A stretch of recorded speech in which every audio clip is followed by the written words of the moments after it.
জি গরম, একটা তরমুজ কাটলাম, ভাবলাম খাই আর সবার সাথে শেয়ার করি। এত গরমের মাঝে ভালোই লাগে তরমুজ।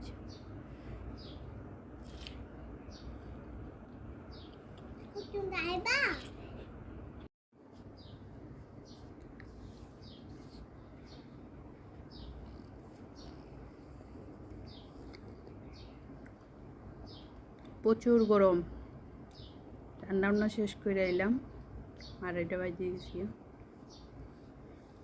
এদিকে আমার মেয়ে খেলা করতেছে।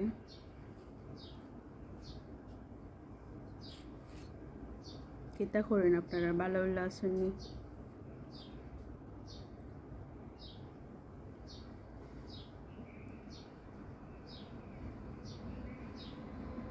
আজকে 2টা দিন হলো প্রচুর গরম দিতেছে, এত গরম।